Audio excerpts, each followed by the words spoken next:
You're recording. Okay, thanks. So we're waiting for Kirsten to get back. We just got back from a 4-hour site visit. Do we have Brooke on the line? Here, Janet, I'll be not on camera, but I am here and attending. Okay. Okay, thanks, Brooke.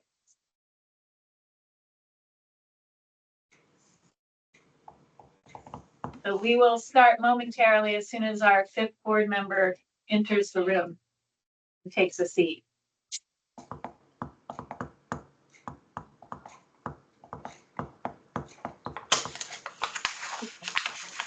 I can hear Jack Schneider's keyboard. Jack, can you mute yourself? Yes, I can. Thank you.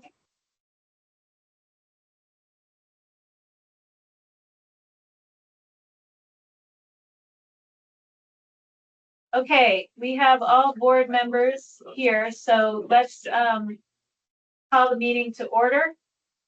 This is a meeting of the Land Use Review Board, rather a special meeting. The first pre-application review of a regional plan that the Land Use Review Board is undertaking with the Rutland Regional Planning Commission. Thank you for bearing with us. We went on a 4-hour tour of the region, and we are back. The first item, well, first of all, I'm Janet Purley. I'm the chair of the Land Use Review Board. And I'm going to have each board member introduce themselves. Sarah? Sarah Hadd, hello. Alex Weinhagen, hello everyone. Kirsten Sultan. And Brooke? And Brooke Dingledine, I'm online. Thank you, Brooke. So with that, let's start. I'll just explain what this process is. So Act 181 of 2024 created the Land Use Review Board to replace the Natural Resources Board. And one of the things that the board was given authority to do is to review and approve regional plans. And those regional plans are to include future land use maps with 10 consistent land use categories across the state. So all 11 regional planning commissions are using the same 10 categories. There are 4 of those categories that are eligible for Act 250 exemptions, those being downtown centers, village centers, planned growth areas, and village areas. And when the Regional Planning Commission first applies to the board, they are going to be making Tier 1B requests that include some of those future land use areas across the region. And those Tier 1B requests would confer housing exemptions for projects up to 50 units in the Tier 1B areas. So along with reviewing the entire plan, the board is reviewing these requests for Tier 1B status for various of the municipalities across the region. And that's what our site visit focused on, was looking at some of those proposed Tier 1B areas. I'll explain that Tier 1A is not what we are doing here today. Tier 1A is a full exemption from Act 250. The same areas village areas are not, but downtown centers, village centers, and planned growth areas are eligible for Tier 1A status. And those applications would only come to the board after the regional plan has been approved by the board. So we are not reviewing anything for Tier 1A status at this time. That we are only looking at Tier 1B status and the full regional plan. The Act 181 required that the first step in this process was for a regional planning commission to submit a pre-application to the board. So before the Regional Planning Commission goes through its adoption process with its own public hearings, it has to go through this process with the board. And so the board, and it's a 60-day process, this pre-application process. The board has notified state agencies that are statutory parties for regional plan adoption and asked from those state agencies for comment, and other organizations that have requested notice, we have also provided a comment form to. And we posted the application is on our new Regional Planning Commission database that you can access from the Land Use Review Board website. All the materials are can be accessed from there. And we are accepting comments through Wednesday next week. So this meeting is a public meeting that we've arranged to get input on the from any interested people on the regional plan's draft application. And what we're going to do today is to start with the Regional Planning Commission. They will give us an overview of their plan. And then we will allow board members to ask specific questions of the Regional Planning Commission. And then we will open it up to questions and comments from any state partner agencies that are in attendance, either in person here or online. And then any questions and comments from public participants. So with that, are there any questions about this process and what we're doing here today? Don't see any hands going up on screen, and everybody in the room is just crunching on their apples. So, I do have one question. Yes. Will you state your name Yep. for the meeting minutes? Absolutely. Michael Dunges, I'm the Rutland City Mayor. My question is just in relation, I understand that today's discussion is primarily for Tier 1B. However, the designations that fall under Tier 1B, will we be discussing that as well? Yes, we're not primarily discussing Tier 1B. Right. We're discussing the whole plan and the Tier 1B requests. The site visits, we focused on Tier 1B areas because that had the most import for the board's decision in the end. So, yeah. Thank you. Yeah. I have one question back here on the procedure. When you, Jim, will you Jim say Happ, your, Jim Happ from the town of Killington, zoning administrator, select board member.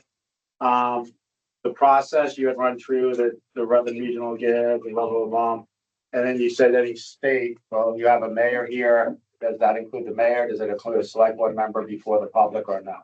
If you say no, fine. I just want to know what it is. you are all the public, Okay. unless you are from the BNRC, which requested notice officially, or a state partner agency such as the Agency of Transportation, the Agency of Commerce and Community Development, the Agency of Food, There's my Agriculture, question. Food and City and Market. town folks are not.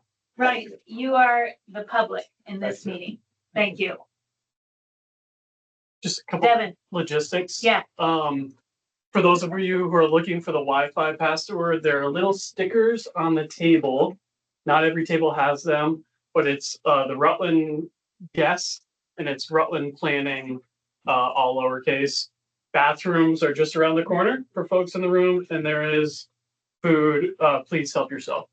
isn't it Capital Rutland Capital Planning? That's correct. You know our password better than us now. But yeah, look for those stickers. Those will be helpful. Okay, so with that, I don't see any more questions. And I'm going to turn it over to the Rutland Regional Planning Commission. Thank you, Chair Hurley.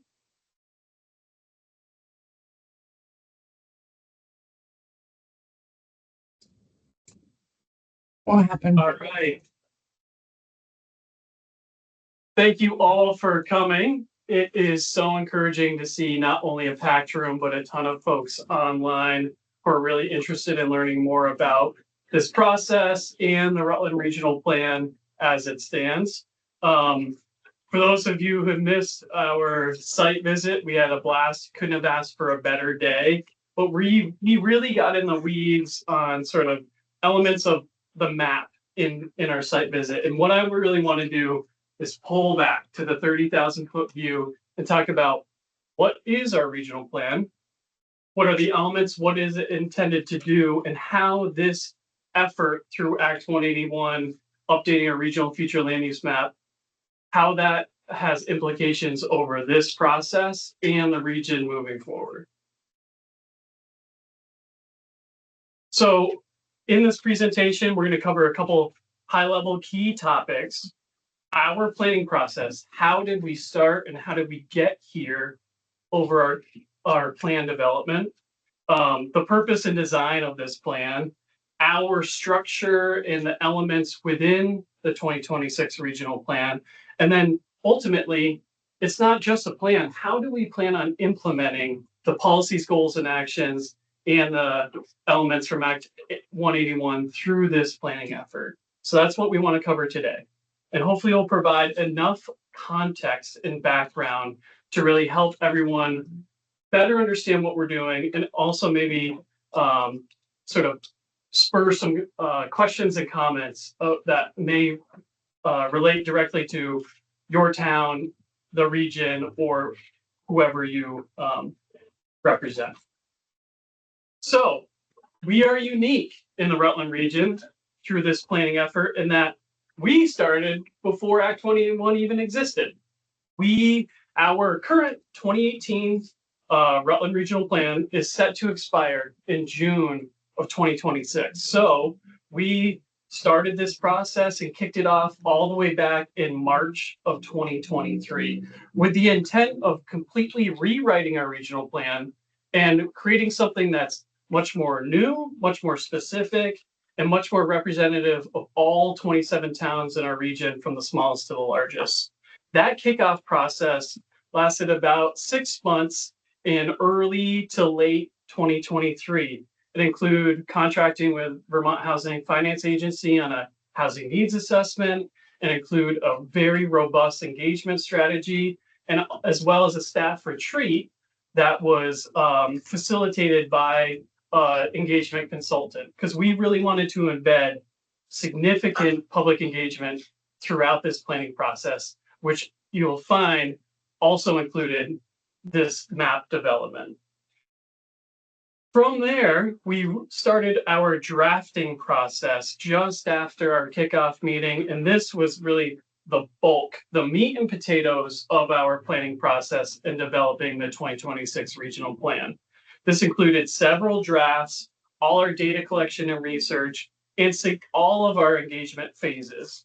So like I said, we developed an engagement strategy with a consultant to really clearly define the goals and outcomes of our engagement to really inform and direct the regional plan direction. So our first phase was early to learn and assess. It's the biggest end of the bucket. We wanted to learn from as many different folks across the region what their priorities were, and also assess the baseline conditions so we could really evaluate the strengths, assets, and challenges in the Rutland region. We used all that information along with our research to start our first draft. And our draft really started with also defining some of our large policy avenues. What are the areas we're going to focus on in our 10 different chapters that are going to advance community economic development in the Rutland region? That occurred between September and November of 2024. That was called Report Back, because we were not only releasing those draft policies, but we were trying to say and close that engagement loop by saying, hey, we heard this, and this is how we incorporate it into the plan. Through these efforts, there were dozens of different methods, including public surveys, public engagement events, tabling events, community open houses, trainings. All told, we've had over 200 meetings and events just for this plan development over the last 2.5 years. That culminated with the full drafts of the plan, which ended with our alignment phase. And this was releasing the full plan draft with all its elements. And that also included our future land use development phase, because this Act 181 was enacted about halfway through our plan development. We had to sort of incorporate it into this really specific schedule. So that was a chance for us to apply not only those policies, but make them live through this mapping effort through Act 181. So what is the purpose and design of this plan? Well, as we talk about extensively, we have to comply with Title 24 and statute, those planning goals, the state planning goals, and the planning elements. At its core, this 8-year planning document is a way to guide and accomplish community economic development. And it really balances out that growth and conservation and all those elements that make the Rutland region great, the social, the cultural, the environmental. Ultimately, this is intended to really look at land use as well and shape that pattern, design, and function of our communities. We had some really core sort of elements that we wanted to apply. We called them our plan guidelines. And those were very specific to achieve certain goals. One is the plan had to be flexible. It had to meet the needs of Mount Tabor with 210 people and Rutland City with 16,000. That's not an easy task. It had to be locally led. That was our engagement strategy. It's not us sitting in a room by ourselves, typing up a plan. It is the plan for the region by the region. Equitable and sustainable. We really wanted to embed an analysis of healthy, equitable, and resilient communities in this plan by considering sort of those voices that don't always get a chance and seat at the table. And then finally, and most importantly for me as the director of the Regional Planning Commission, outcome driven. How are we going to measure our progress, and how are we going to clearly define the direction that we're laying out? We have a very clear, specific structure that's repeated throughout the plan for very specific reasons. And it starts with a simple introduction, an analysis of those healthy, equitable, and resilient regions. And then it analyzes the current conditions, which then help define what those future trends are, all wrapped up with our policies and actions and indicators to give us really clear, concise regional policy statements that really form the roadmap for how we implement this plan. At its core, like I said, one thing I want to mention, sorry, I forgot, during our regional plan retreat, the staff came up with our vision statement through an effort with the facilitator. And the vision statement for this plan, which was front and center from start to finish, was it's a collaborative guide to shape a healthy, equitable, and resilient region, which is why those elements were sort of embedded at the beginning. At its core, this is a land use plan. All these other elements listed around land use constitute our sort of subject matter chapters for the plan, but ultimately they relate back to land use and the future land use map. Where do we want economic development? Where do we need to be more resilient to climate? Where do we want to protect our natural resources, and analyze across the region how that can best be done? And truly, at the end of the day, where do we want to grow and where do we want to conserve? This all needs to then comply with Act 181, which couldn't have been better timing, frankly, with our plan development. We're at a place where this could fit in perfectly, and it made sense with the direction we were going. We sort of, frankly, predicted some of the elements that came through Act 181 and through some of the engagement and climate directives through new legislation. We had those embedded, and we had to then conform with the changes to the regional future land use map, which obviously included significant changes to Act 250 and the state designation program. So you'll see there's two maps up on the screen. We have maps online. We'll be showing them today. This is all intended to achieve that primary state planning goal, that we maintain historic settlement patterns of compact downtowns and village centers separated by rural countryside. we think we've achieved that goal through our mapping effort. And I think that speaks for itself when you actually view our map. So all those, what are they? 13 with all the rural categories, if you break them out. Yeah. Really 10 categories that are, as Chair Hurley said, are consistent across the state. So what does that mean for our region? Well, 7% of our region would fall under what's considered a higher density growth.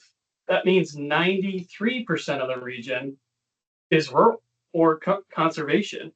And if you dial that 7% down to what is actually applicable to those core four, we call them, the downtowns, the village centers, or our planned growth areas and our village areas, our neighborhoods, it's an extremely small percentage of land. We're talking 1.4, or what's it total? Sorry, about 2%, 2.5% of the region. So it's really, really small, but they're all areas that already make sense. We historically developed in areas that could handle development, and that development is only grown or expanded. And the rest of the region is really cut up by natural constraints like the Vermont Valley and our rivers and mountains. So you can see the breakdown of not only the percentage of land, but the percentage of buildings and the number of towns that sort of fall in each of these categories.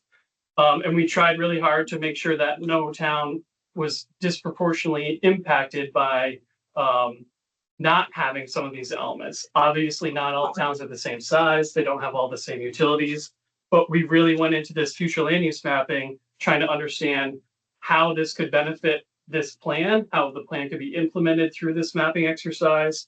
And in a region that has seen significant stagnation and population loss, how we can achieve those community economic development goals by reducing the barriers for development through Act 181.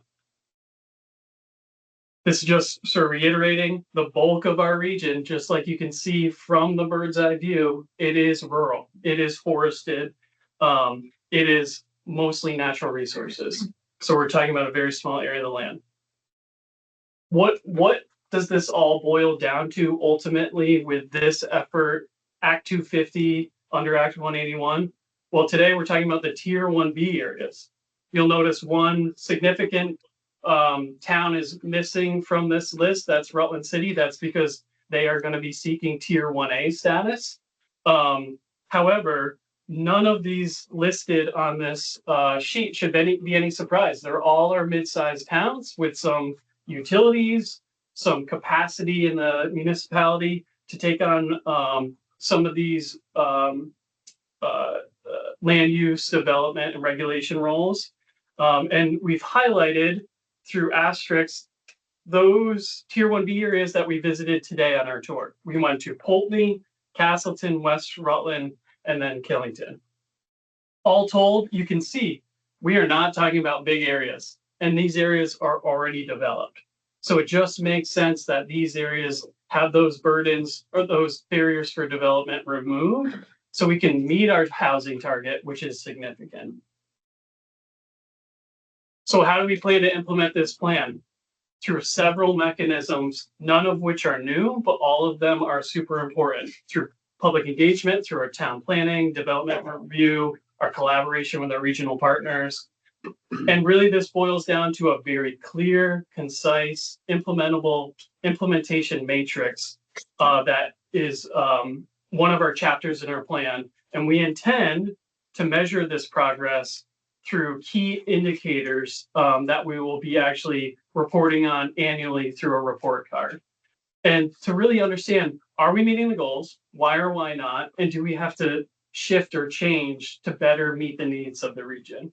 So we're hopeful that we hit the mark, that everybody sees themselves and their communities within this plan, that it meets state statute, and that it achieves that ultimate goal of community economic development.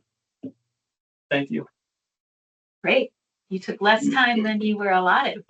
We're almost back on track. That's what I was trying to do for you, Janet. Thank That's what I was trying to do. Oh, one last thing, just yeah. really quick. Through that engagement and transparency, this entire methodology and development of the plan has been done with our board and with the public, and all the information that we have provided has been posted to our landing page. And I just want to direct folks, rutlandrpc.org/plan 2026. Right now, it holds our full draft plan along with our regional future land use map, including a web map that's interactive to be able to really understand this map in much finer detail. So we really encourage folks, go on there, read the plan, check out the map, and this will also hold the important dates and milestones left in our adoption process. Thanks. I'll just add that the board also has your regional Yes. future land use map on a map viewer that the board hosts, and you'll start seeing, as of today, probably 3 counties, well, Populated. 4, because the Northwest is 2 counties, but populated with these proposed future land use map data. So,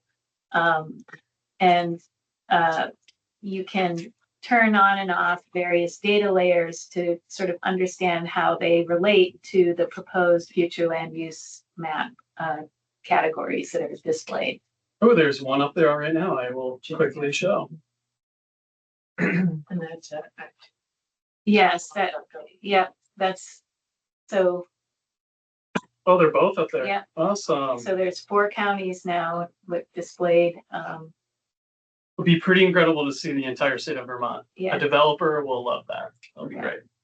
So, at any rate, you can find that through the board website by going to Act 250 database, and then there's a board tab, and you would click on that. And if you hit the search button, each of the regional planning commissions that has submitted a pre-application will pop up, and you can view the different materials that are submitted with the applications there. And you can also find the map viewer among those, that list of materials that were submitted. So, sure. Or it's at act250.vermont.gov, and up at the top, select 1A1 and then regional. That's the way to get through. Or the Act 250 database. If you put Yes, in the Act that's- 250 then database, and board. then there's a board tab. right, Then you right. just hit search and they come on. And you can always send us an email and we can help you navigate that if you need help with that. So, so the board has to look at the regional plan to see that it has met all the statutory requirements for a regional plan. And among those are that it contains the required elements of a plan as directed in Title 24 of the Vermont Vermont statutes, and that it meets the goals. And Devin pointed to the sort of centerpiece goal for state planning, and that is that we want to see development in our traditional downtown or village centers surrounded by rural countryside. There are other specific goals, and so we will look at those as we review. And then, of course, there's this new future land use map and these new categories, and we have to assess whether, as mapped and as presented to us, they meet the statutory requirements for those proposed future land use areas. And then, along with the regional plan review, we are assessing whether the proposed Tier 1B areas meet the statutory requirements for Tier 1B. And again, Tier 1B are areas that will confer Act 250 exemption for housing projects with up to 50 units. And those can include mixed use projects. So one important element of the regional plans is the housing element. And there are new requirements as of the Home Act that require the regional planning commissions to have a plan for meeting a housing target that's based on a statewide housing needs assessment, or if the regional plan, as Devin explained, if the Regional Planning Commission has done similar assessments that are more focused on your particular region, that would be an acceptable alternative. And what part of what the Home Act did is it required the Regional Planning Commission to municipalize those targets. So there's a region-wide target, and then the Regional Planning Commission had to break it down by municipality. And that was one of my questions as a board member, is to have you explain how you, what methodology you use to municipalize those targets. Yeah, sure. Just for folks, my Yeah. name is Logan Solomon. I'm a planner at the Rutland Regional Planning Commission. Nice. We essentially looked at region-wide first. We looked at allocating the targets based on a future land use, on a slightly earlier draft of the future land use map. And essentially there we wanted, I believe it was 90% of the targets in non-rural categories. And so we basically did first region-wide allocating those targets based off of those categories, and then further disaggregated by town based off of the percent of land area of a given future land use area. So for example, if a town, had a village that was larger versus a town that had a village that was smaller, then the town that had a village that was larger would get a proportionate share of that target. And then there were also additional weights essentially that we had. So essentially I could provide you like a detailed supplemental sheet if that's what you're looking for. But essentially we had additional weights to consider tier 1B, and the fact that tier 1B would mean an easier, the proposed tier 1B areas would thereby mean an easier avenue in order to allow for this growth. So we basically weighted it where if a town was opting into tier 1B, we'd give them a little bit extra versus if the town wasn't opting into tier 1B, which there were communities that chose to do that. We reflected given that as well to kind of weight it. But ultimately, it was essentially looking at the future land use map region-wide first, looking at how those percentages related to each individual town, and then weighting it given these, additional factors, really tier 1B. And I believe there was also a weight if the area was served by sewer versus sewer and water versus neither. Okay. So essentially, geography, infrastructure fits together. Yeah. I might ask you for the details. Yeah. So, yeah. And I'm going to ask other board members if they have questions they would like to ask at this point. Do you want to start, Sarah? You wanted us to note from the site visits, some things that were said during the site visits. So Yeah. I think I'd like to start there. Yeah. The first is our stop in Castleton. There was a question that I had about sidewalk infrastructure serving the village centers and the planned growth areas. And I believe that was answered with, it's underway, it's being planned, there are sidewalks, and that's something that the communities are working on. So is that a good suggestion? Yeah, I think it sounded to me like Castleton has prioritized sidewalk infrastructure. Absolutely. Yep. So Also, go ahead. I also want to give an additional point that the VAPTA methodology that's specified in the checklist, that methodology does have a definition of walkable, where they basically talk about percent of buildings within a radius of a sidewalk infrastructure.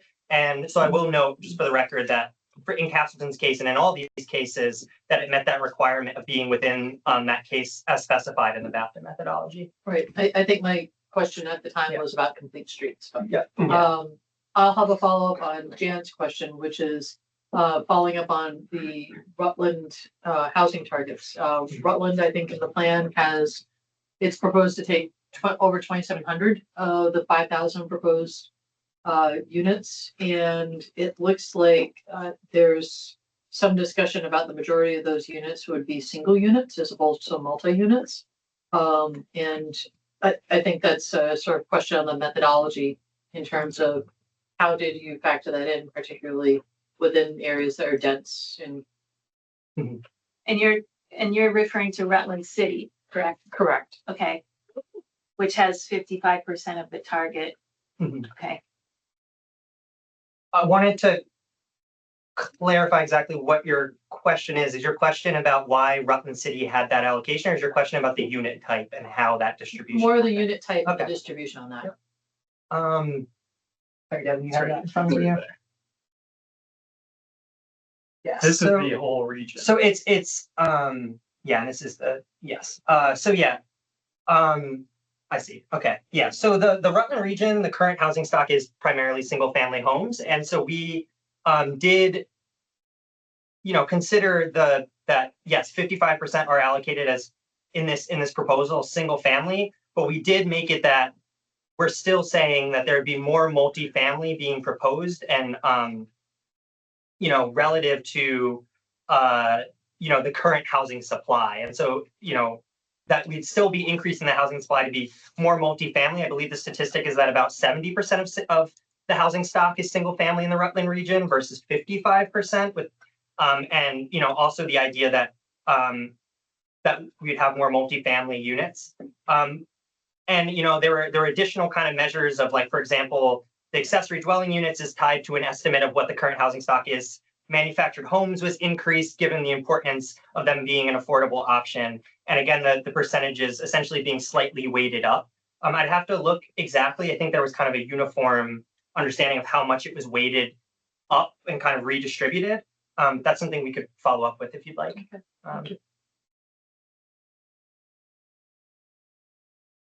Alex, do you have any? I like let's start with the site visit so we can get some of those observations on the record. That helps me lead into other questions. So at the Castleton site visit, I think, Janet, you had a question about the mapping and why it was the case that the downtown designation area, Village. downtown center, I guess, extended only so far, and then there was a very thin slice of planned growth area just outside of that, and then village area outside of that. And I I think believe that was Logan's Poultney. No, That's that's Castleton. It was Yeah. Castleton? Yeah. Oh, okay, Yeah. sorry. and I believe Logan's explanation was that it has to do with the mapping of the sewer service area, and that there's a little bit of a difference, I guess. Yeah. So I just want to call that out for the record, that there was that discrepancy. I think anybody looking at the maps would be confused Mhm. as to why. I don't know what the width of that band is, but in some Right. cases it looks like it's 20 feet or 50 feet or Mhm. something. And so that's a little bit of an oddity. Can I piggyback on that? Oh, yeah, go And ahead. ask a question? Why not make that part of the center instead of the planned growth area? That was gonna be my question. It seems like it'd just be simpler in that case to expand the center. I mean, technically it It's- could be.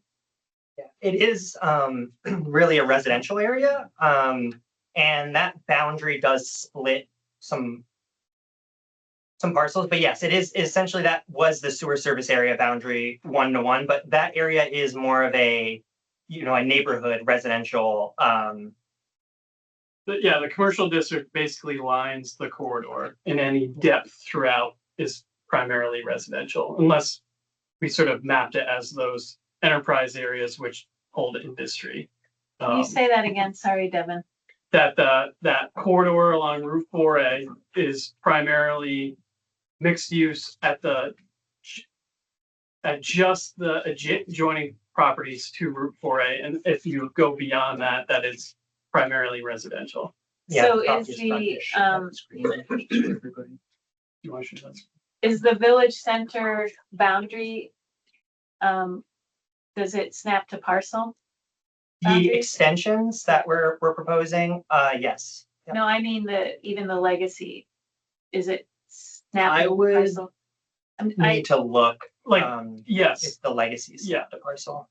there is Do you wanna- one area sort of at the back of commercial property known as Hubbard and Forge that is rural general. But that was on the very edge of the village center, and I could share a screen so you Yeah, can see maybe. this. Yeah, I wouldn't.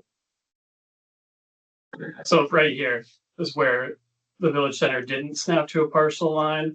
But otherwise, when we look along this corridor It is. Okay, yeah, I see that. primarily, Yes. some of the back 40s, and obviously, But the planned growth area does not snap to a parcel line. Right. That's the anomaly that we're seeing. If you go to the north side of the road, Devin. Yeah. That's the particularly odd discrepancy in this spot. There's a thin Right. slice of planned growth area that is Right. oddly in the middle of Yeah. somebody's backyard and And that's where that value of, your viewer, where you can easily go and toggle on that sewer service area and clearly see that 1-to-1. But I hear the point about that Right, discrepancy. is it a meaningful designation if it's that shallow?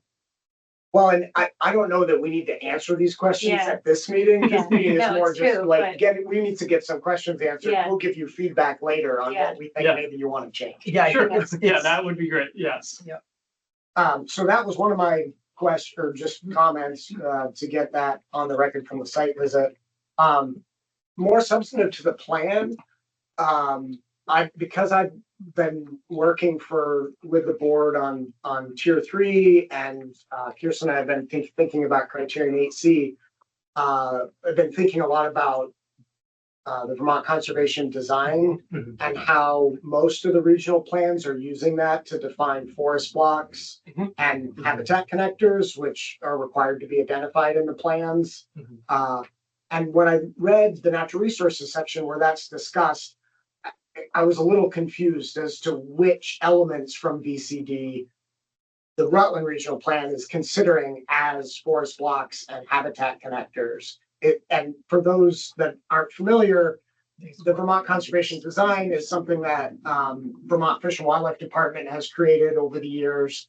And it's very robust mapping of the state and where forested areas are. But then it goes beyond that and prioritizes those areas based on factors that Vermont Fish and Wildlife feels are significant. And it breaks those forested areas up into highest priority and priority areas in a number of different categories: Mhm. interior forest, connectivity blocks, geological Right. diversity blocks. And in that section of the Rutland plan, it seems to talk about the highest priority Mhm. areas, but it doesn't, I couldn't figure out whether it meant overall or of just Mhm. one of those categories, interior forest connectivity. And one of the figures, I think, is titled highest priority. Sorry, my computer went to sleep. Yeah. But it's titled highest priority. And then if you read the text underneath, it Right. says highest priority and priority blocks. And so I'm trying to figure out, like, what is your rubric for identifying forest blocks and habitat connectors within the VCD framework? And if you need to get back to us on that, that's fine. But I just wanted to let you know I was a little confused. Yeah, and this particular map, I believe it is referring to both. I will point out that in the Rutland region specifically, the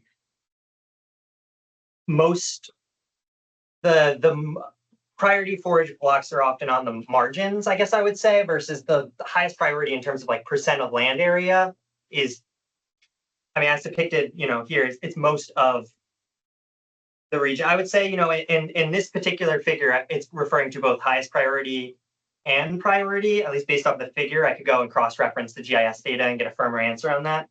The future land use map is separate. Is really more focused on highest priority, which was, when you look at the mapping layers, that is, most of it is mapped as highest priority. Okay. And habitat connectors is I couldn't quite tell if there was something to distinguish forest blocks from habitat connectors in the natural resources section of the plan. Are they meant to be just lumped together and considered as as from the mapping standpoint, all one? Or was there meant to be some separation I wasn't seeing? I think it was meant to be one. Mhm. And I think one thing that we learned through this process in the Staying Connected initiative is that, by and large, the Rutland region has a significant share of those high priority blocks. So I think we felt like connecting them all together, which actually shows these corridors, was probably the most effective way to do it, versus parsing them out individually. But we can certainly, like you said, cross-reference that data, but I'm pretty sure that's where we ended up landing. Okay. Because at the end of the day, is there a need to differentiate in terms of conservation? I don't know. That's a good question. Yeah, I'm not sure either. And Kirsten and I are figuring that out with our Criterion HC working group, where we have to understand the difference between the two and whether it matters. Yeah.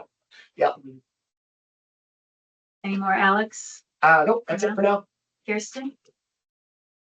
So I have a question with an apology that it may be within the plan material, which is frankly, it's substantive and it's been a lot to go through.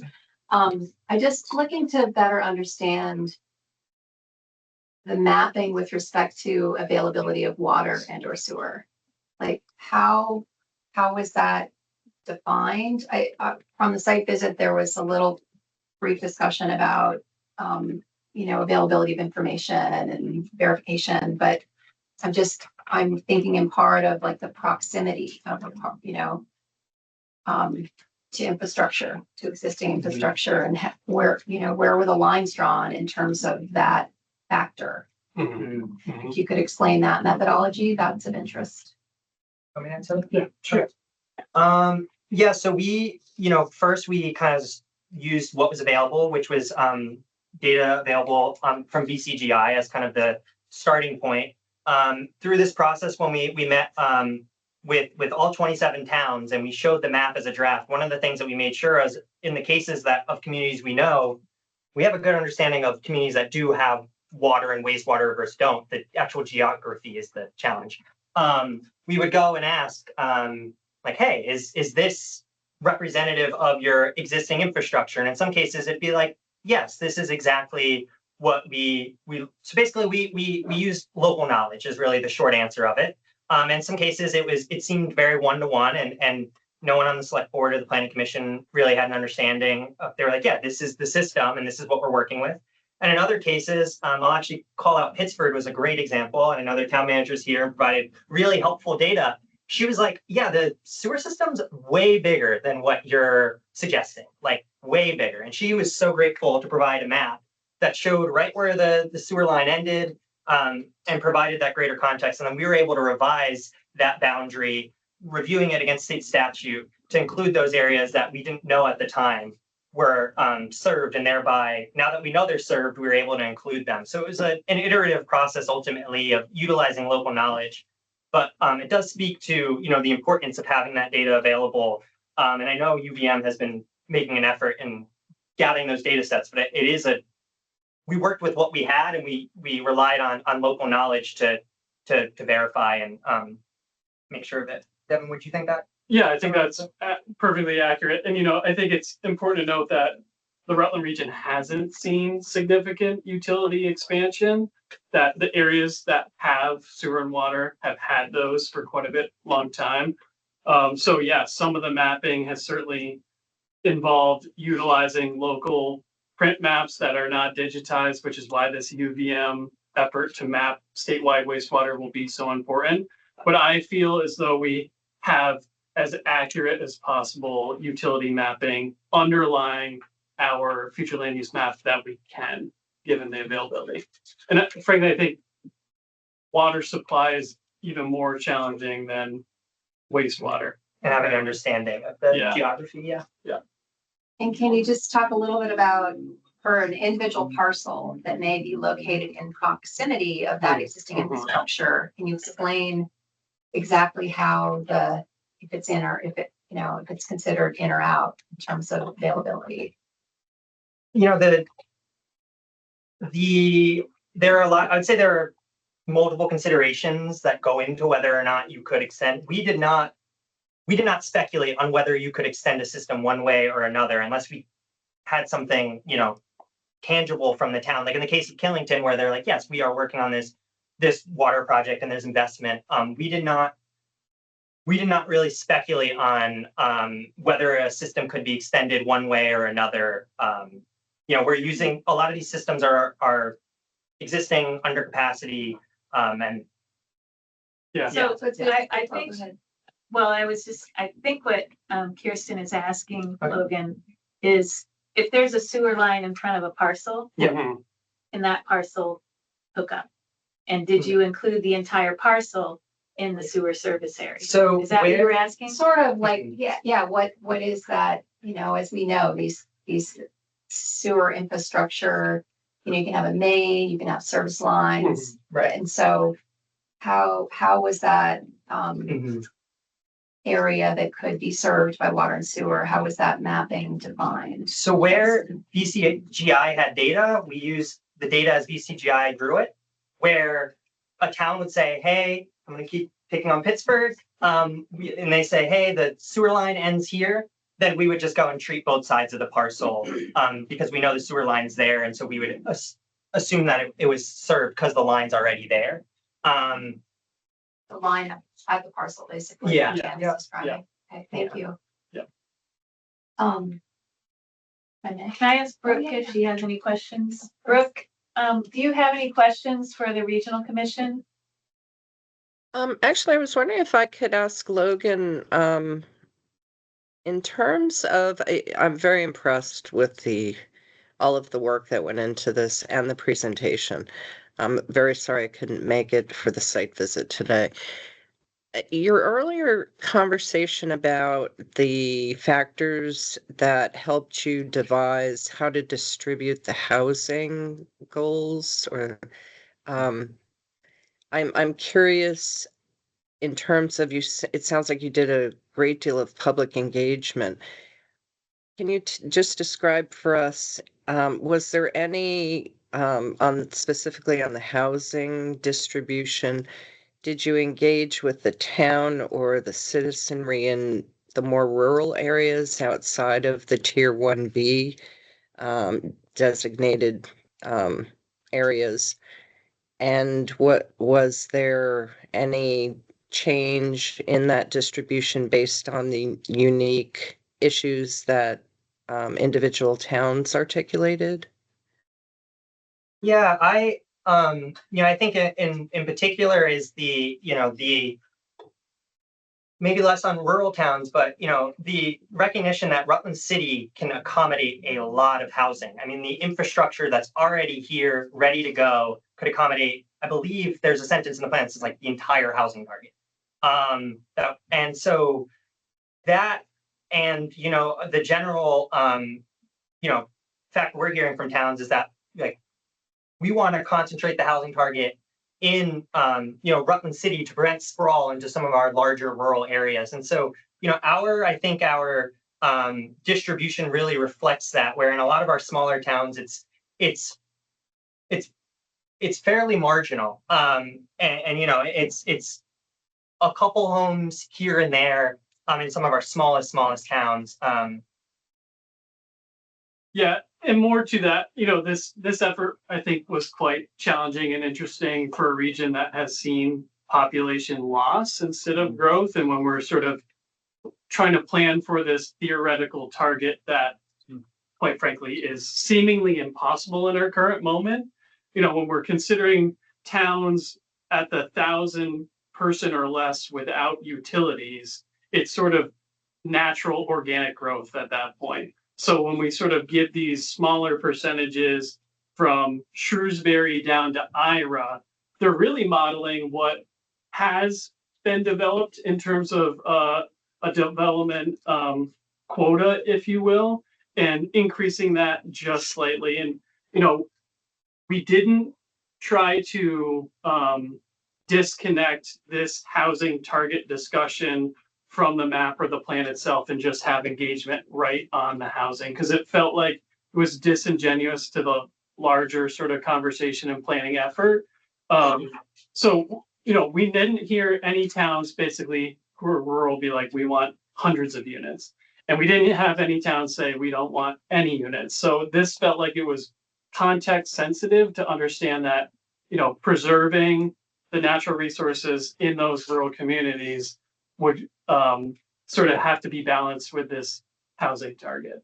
So I think we struck that balance pretty well, given sort of the history and the target, instead of blending those together, which is ultimately why we chose our own target instead of the state's target, because it felt more appropriate to what we've seen on the ground, and what we think the region could handle over the next 40 years or 20 years, sorry. Great, that answers my Yeah. question, and I'm really glad to hear such a thoughtful approach. Thank you. Kirsten, you had another question?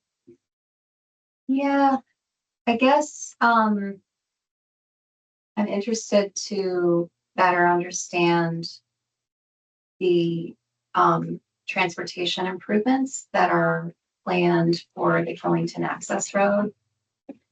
During the site visit, there was discussion and mention of pedestrian improvements and also, at least conceptually, some signalized intersection improvements. And it sounds like the town has done a lot of work to secure various funding for that.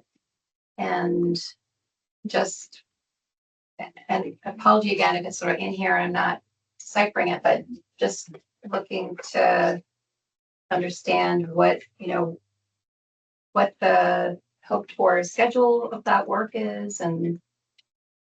Yeah, that feels probably more of a question for the town. That Yeah. hyper specific project-based work wasn't included in this plan. Where I think you'll see this plan does a really good job of developing a complete streets matrix that actually relates directly to the future land use area and hopefully we'll actually see this play out in the new Vermont multimodal highway guidance that's being developed now. Happy to let Lisa or anyone, Jim's here to speak to that. Yeah, But I so think this is sort of off. No, I don't Yeah. think it is. I mean, we have to look at the Killington proposal. Yeah, I think it's relevant to the. I would say that the plan does a very good job of using words like shall when it comes to pedestrian infrastructure within those areas that we toured today. Exactly. The plan is Yeah. not advisory when it comes to that sort of pedestrian It's got pretty infrastructure. strong language, Yeah, especially around our village centers and downtowns. I was actually surprised to see it. My recall of other regional plans is that it tends to be more aspirational and advisory and so I at least from my standpoint, Kirsten, I look at that language and think within these areas that have been designated, there's a requirement that there be that level of pedestrian access, even if it's not the Regional Planning Commission building it. Yeah, we're not doing that. Right. We'll help them fund it, right? But Jim, feel free to step in if you'd like it. So it's a really big project and I did forward to Devin 2 emails. I think one of them is still having a hard time getting through. But if we go to and it will be filed with you folks by the end of the night. But there is a plan for the Killington Gateway project that was down below where you first went by the post office and the town hall. There's a whole set of plans there. It also shows of improving the dangerous section of Route 100. So you'll see that and we'll have the crosswalks that some of you were asking for, beacon lights and everything else. Then there's also another plan that's on the town website that shows everything that's going through. just to be very clear, during the site visit, and speaking for myself, like wasn't any request for any specific improvements. It's just we were observing locations where there was reference to planned new transportation features. Yeah, so And Yeah, it was just there are observational. hard copy plans long before this Act 181 started that the town is moving forward on. The raised grant of $25 million with the $1 million match from the town. Okay, shows, the conceptual plan right now shows, and they're working with, I forget This which. might be helpful. Yeah. What's that? Working with VHB to get it to the engineering phase so we can get it out to bid. And as Lisa Davis Lewis had said that This project has to start by 2028. So we have a lot of work in front of us and we are moving as quick as possible. And it has bus shelters, bus stops. Right now on the Killington Road, there are no really bus stops. The bus just stops where somebody waves their hand. So there will be a shelter for them to go into. There will be beacon crosswalks or whatever. So by the fountain, you would have already seen there was one there, but there will be multiple more. And I believe Lisa Davis Lewis, our town planner, had said there was 16 along the road. So I'm going to get to you folks a copy of that set of plans so it can be on your record. And Jim, do you have a sense for how long it will take to implement? Like, I understand the 2028 must start deadline. 2030. When is the end? When does it? 2030 is when we have to have the project finished. Excellent. For the killing, that's from the lookout down to Anthony Way. The other project that the town is taking on up in the village area, but not in the village, it's on the town side. That should be breaking ground next summer.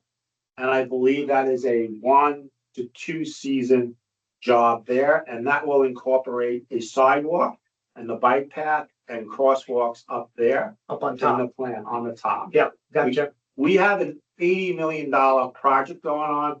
I would love to see us do it all next year, but it's just gonna happen. Thanks, Jim. I have another question. So, yeah, I want to just make sure that the board members get their most pressing questions asked. We're coming up on our half hour that we were allotted as board members before a break. And then we were going to have questions and comments from others. So, so each of the board members, Brooke included, let's take 5 minutes here to ask what you think is your most pressing question of the regional commission on this plan. Can I go? Yes. Okay. I'm not sure it's my most pressing question, but it's the only one I'll ask today. Okay. The Poultney site visit helped me think about this, and I'm looking at the map. So Devin, if you're the one sharing, maybe you could Yep. bring up the Poultney map. Sure. I'm looking at the one that shows all of the proposed tier 1B areas, the village center, the downtown, the planned growth area, the village area, and the village center. It's like we've got all 4 of them in this one community. And so my question is about the village area to the south. And it looks disconnected from the downtown and the planned growth area to the north.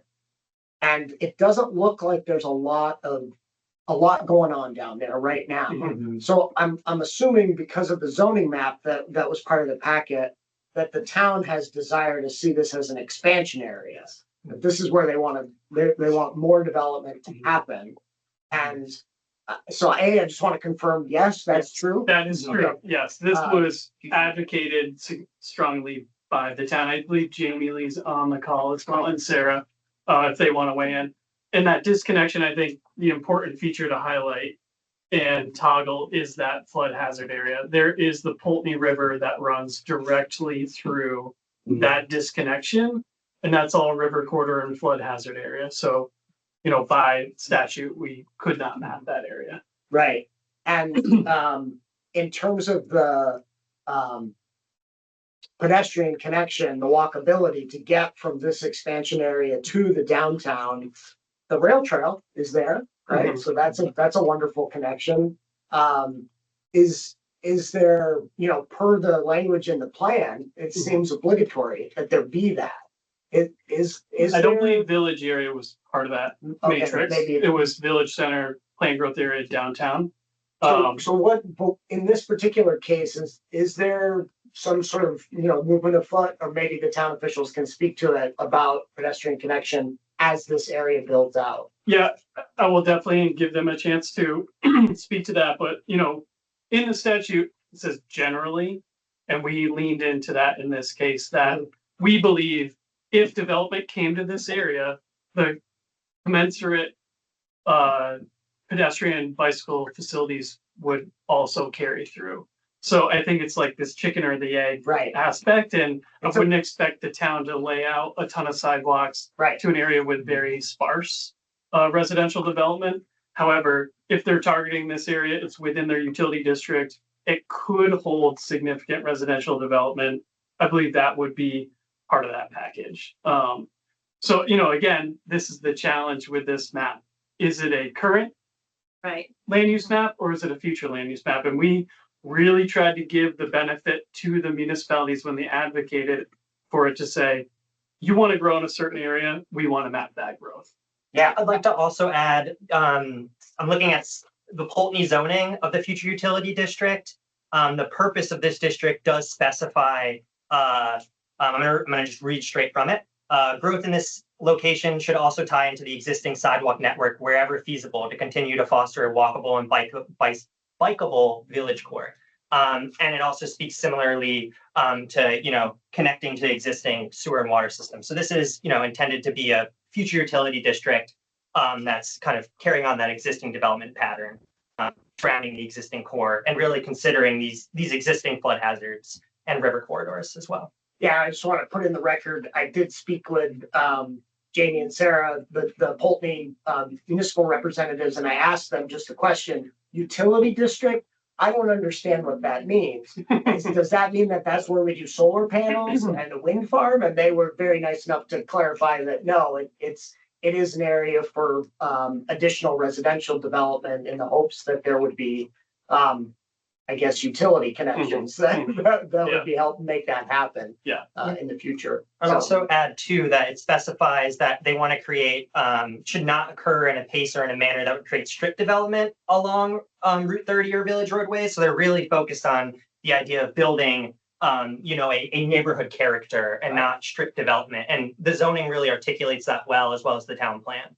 Yeah, I think it's easier for the untrained eye, which I'll be honest, Poultney, I am an untrained eye for Poultney. I'm not as familiar with that community. It's easier for me if you scroll up a little bit, Devin, to the north. Yes. To see the connection for that village area to the north of a clearly developed neighborhood. Yeah. Then to the south. That's not to say that the southern portion doesn't make sense based on what we just talked about, but I just needed that clarification in order to understand the vision. Yeah, from the bird's eye view, I think the human brain is tending to look for sort of a pretty map that has continuity to it, but the constraints on the ground just aren't allowing that. So I think this map really shows that to the nth degree, that sort of at the bird's eye view, looking at a map versus being on the ground, you're like, well, that is disconnected, it's sparse, it doesn't make sense. But in context, it makes perfect sense and still meets the statute. So, ultimately that's all up to you guys to decide whether it does or not, but we feel it does. Thanks. Sarah, do you have any further? I think it might be more of a comment and question and sort of piggyback onto that, which is about the mapping of the future land use areas. I think as I'm sitting here reflecting, there are some things that maybe our map viewer might want to include to help like soils or wastewater, things like that. You do have that on there. Septic system, block infrastructure, potentially. There are some other things that would be nice to be able to parse out a little bit more. And I think, as you said, sort of help bridge that gap between the theoretical and then the what's on the ground and sort of help connect and understand. Because as I was reviewing a lot of the future land use maps, there are some areas, particularly those areas that are village areas outside of a planned growth area. So you go village center, planned growth area, village area, and it didn't seem intuitive to me. And I think one of the things that village areas are supposed to be a walking distance for residents who live within the surrounding core, and it seems sort of fragmented. And maybe that better one might be a transition area. But I think having that infrastructure piece and filling in the gaps, and I think the site visits today were very helpful for those types of things. But I think that's an area that could use for those that will be reading the plan that don't have the benefit of the site visits that we did today. I think it might be beneficial to have a little bit more detail around that. Yeah. Kirsten, any? I'm good. I'm gonna. Okay. There's And I also, am struggling with the idea of village areas surrounding planned growth areas as opposed to just a downtown or village center. And to me, it seems a little bit like sprawl. If you want it to be that, if you want it to grow, then why not just call it all planned growth area? Because it wouldn't meet the statute, Water, So water then- and sewer, right? water and sewer. Right, so then maybe it could be transition, I don't know, until, Yeah, I understand Because it- interpretation. I think because we you're- would argue that this is rings of intensity. yeah. And that village area is the least intense ring, but it's still within that desired development area. And I think the land use review board's really got to ask themselves, is the intent of Act 181 to allow that development on the periphery that I would argue is not sprawl, because we're talking half a mile from the downtown here. We're talking small distances.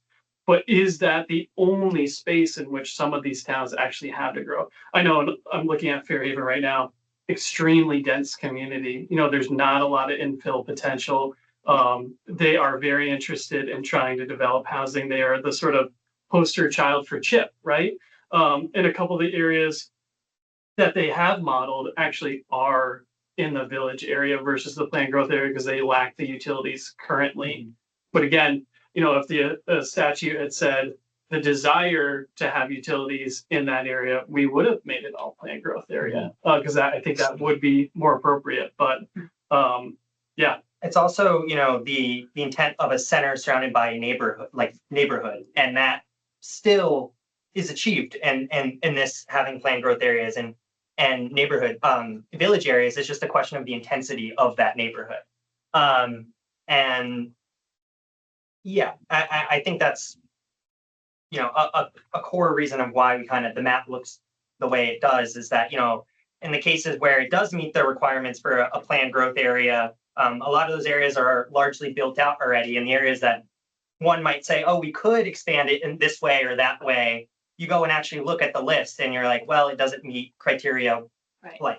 and so it's ultimately looking at that statute, going down and saying, well, can it be a planned growth area? No. Could it be a village area? Well, I don't see anything in reading state law that would say that it couldn't be when we were going through it. And that was sort of our, process. And if we did find something that, hey, it couldn't be village area, then we'd look to transition infill and so on and so forth. And so that was sort of the hierarchy, if you will. And so, where that sort of discrepancy between planned growth area and village area, we just did not think we could pass the straight face test of calling it a planned growth area. Thanks, Logan. Brooke, do you have any final questions before we open it up? No, I'm all set. Thank you. Okay, so we're gonna take a little break. Let's come back at 5:30. And then we're gonna open it up to the broader audience here for questions of the Regional Planning Commission. And if you haven't signed in, there's Right. a sign sheet So right here. we do need everybody that is in the room here to sign in.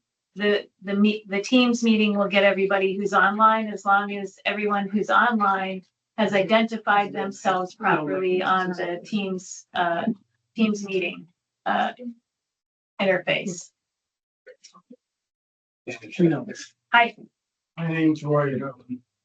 And this meeting was So- advertised as a comment for the public. Yep, and we're gonna do that after a break. You Lily. people have taken now 1 hour and 15 minutes. I don't think you should take a break.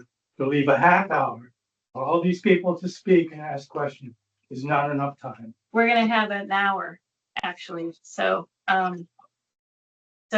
we're gonna take a break until 5:30 and then we will be opening it up.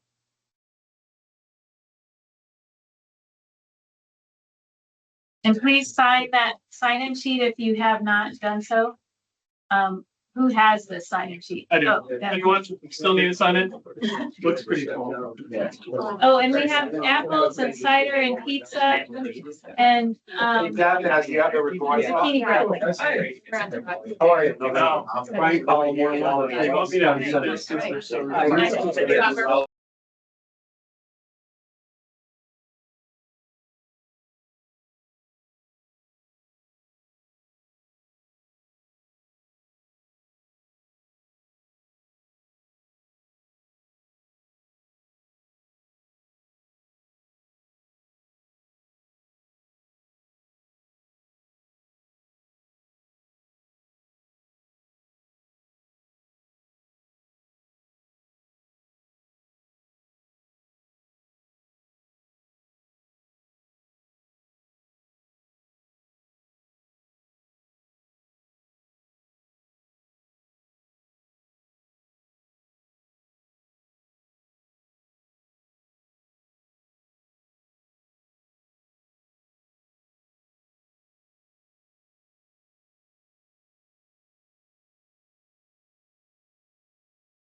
There you go. Okay, thank you. So the, next on the agenda is state partners, and I see transportation, I see A&R, who else? I think, is that all I see? Yeah, I think so. Yeah, I think so. So Jen Mojo and Chris Clow, do you have any questions of the Regional Planning Commission about their proposed or their draft regional plan?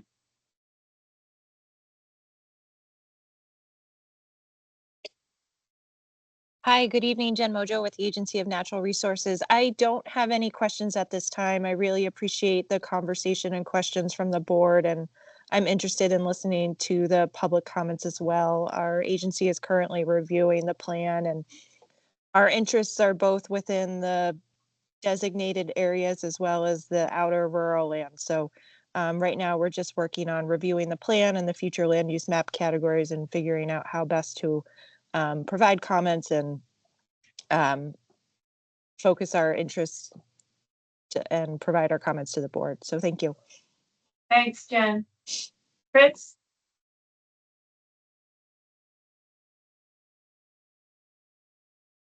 Chris Clow? Any comments from AOT at this time?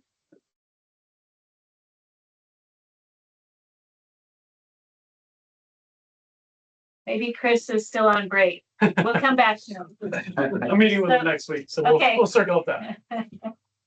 So, given that, and there aren't any state partners here, are there? I didn't see anybody. They So, left.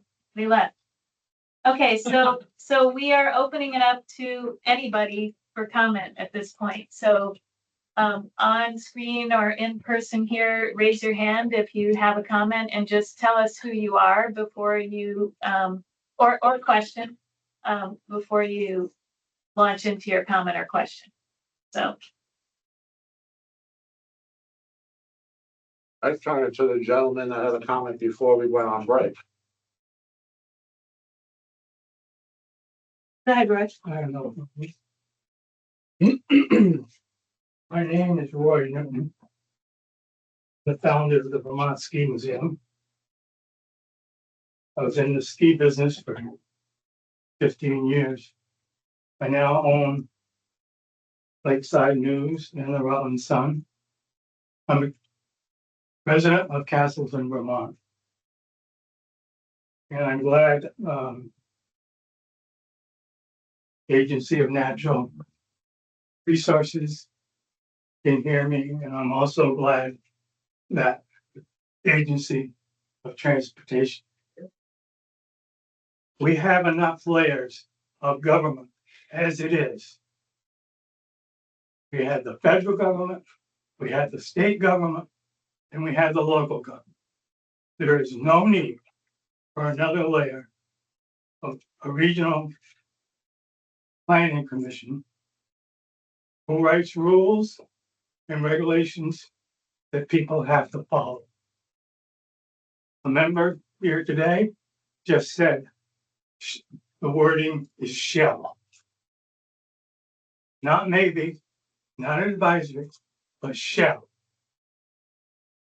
People have all they can do to deal with local zoning, the fences, the sidewalks, and everything else.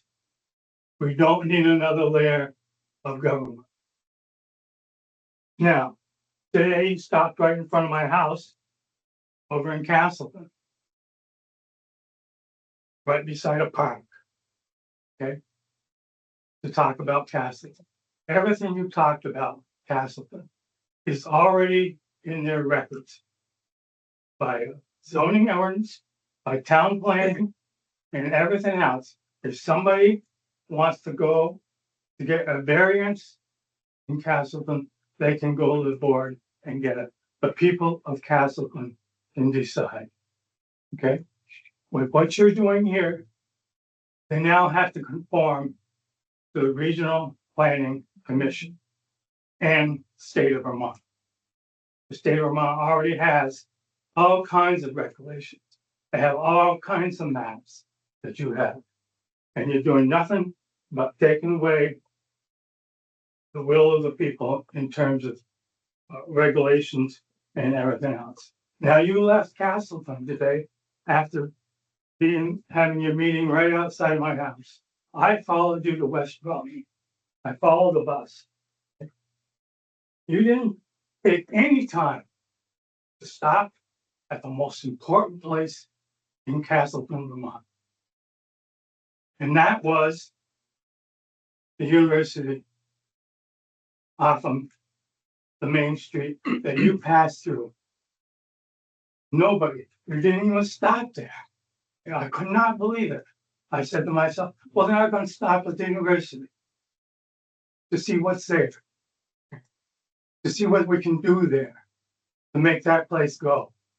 You may well know, as I said in my editorial this week, Castleton is down 100 students in the freshman class. There's nobody up north at Randolph, Johnson. Randolph has less than 200 students. You never even stopped at Castleton to find out what it's all about. Now, a few minutes ago, you stopped and talked about transportation. Killington is very well about taking care of itself. They don't need any help from you. They're doing very well up there, and I hope they get what they need. You shouldn't even speak about Route 22A and transportation. Didn't even mention it. The people out there along that road and whatnot did not even mention it. I don't know whether you know about 22A, but I'll tell you right now, it's one of the most dangerous state roads in the state of Vermont. And I've been reporting on it now for 5 years, and nothing's done. I can show you picture after picture of trailer trucks turned over on that road, and you don't even mention it. I guess I've said enough. I think you're right. Jim? So my name is Jim Happ. I'm with the town of Killington. And I understand where the gentleman before me is coming from, but I'm gonna turn the tone a little bit differently here.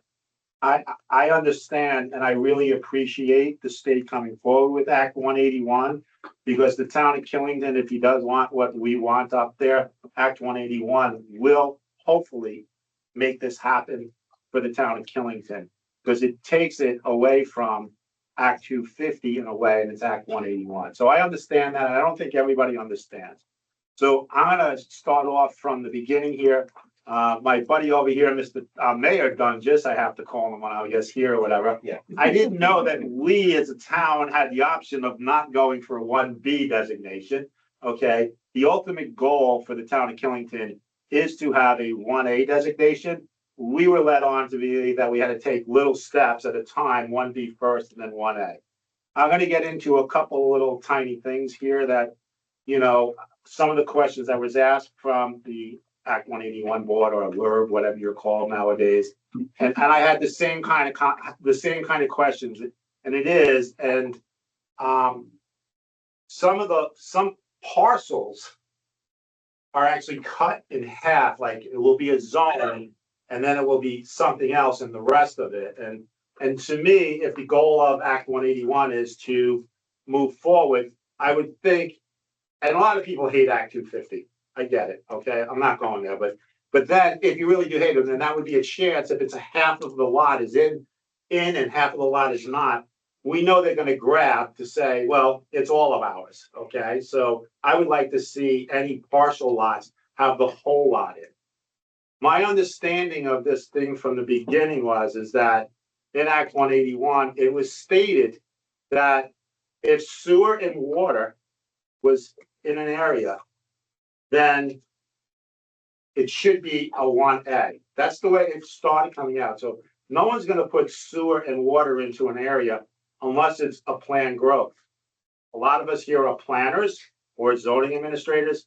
Go play Sim City. If you want to grow an area, you put water, sewer, electric, buses, transportation into it.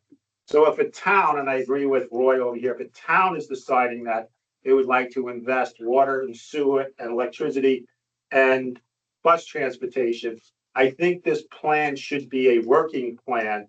And I think one or two of yous on this board had stated like, well, why would the sewer and the water when it stopped right there?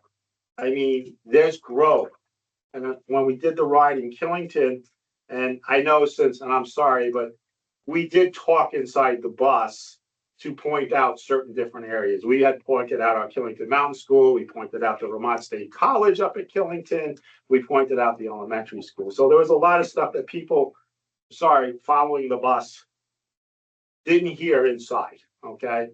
But I really want to, government, sometimes when you get a goal, and 181 in my mind was if it's sewer and water, okay, it could take it into local control if the town has subdivision regulations. Killington is working on subdivision regulations. As a matter of fact, on Monday night, we have our first hearing for subdivision. Flood zone, I believe it has to be mapped flood zone or controlling the flood zone areas or whatever mapped on there. You need to have a zoning that will be able to handle the department that will have to be handling it. And I think those are the, and you have to have the staff and you have to actually have all those rules in. So it's like, it's a great idea in the beginning. And then all of a sudden, I'm sorry, but we've got people putting to a map of where. And I really do think we should get back to sewer, water, transportation, flood zone mapping, subdivision regulations. A town has the capability of doing what they're supposed to do to keep in there. We're here today for 1B, so I have a question now on 1B. If I read 1B, let's say we get denied 1A later on, but if we read 1B, it says up to 50 units in a 10-acre zone. Lot, a 10-acre lot. Yeah. Okay, so in Act 250 right now, if you have subdivision regulations, it's up to 8 lots can be subdivided within 6 years, or a 10-acre commercial lot. Okay, so if someone wanted to come in with 200 housing places, but they're going to do 50 per shot because of 1B says only up to 50. Is that capable? Is there the plans that it's a certain amount of time before a developer can come in and do the next 50? These are the questions that I have, and I really hope we can make the whole lot in the zone. And I really think we should stick to the intent of Act 181, sewer, water, flood, subdivision, and the town can handle it. That's the biggest one. The town can handle it. My last thing that I'm going to throw in here is on the 1A is like Killington has been called the resort area for over, I think, since 1960. My father-in-law was the state forester before Killington was Killington Resort, and actually took Press Smith to the top of the mountain. Okay, he's been talking, well, he's passed away now, but talking about this village. Shame on Killington, we didn't get it designated before as a village center or whatever, but the state of Vermont has recognized that this is a growth area up in the village that this group, Great Gulf, wants to build. The state of Vermont has recognized it through Act 250 that this is where it should be up there. The town of Killington, which I agree with Roy, has said that this area should be. I think when we start talking about 1A, that should come in, that this village has already been approved. TIF, VEPC, everybody agrees with it, and we should move forward. I'm going to stop there. Thank you, Jim. Any other comments Or questions? or questions from on screen or in the room? I wanted to go last, so Mr. Mayor. hopefully nobody does that now. So I wanted to start by saying, the regional plan, you should have seen the work that went into this. It was absolutely incredible. Larry and I were just talking over 90 hours from some combined set of members, and that was just the board. That wasn't even the hundreds of hours that went in from the planners themselves. So, but one of the most impressive things to me about this plan is how adamant Regional Planning Commission was about getting the public feedback during the process.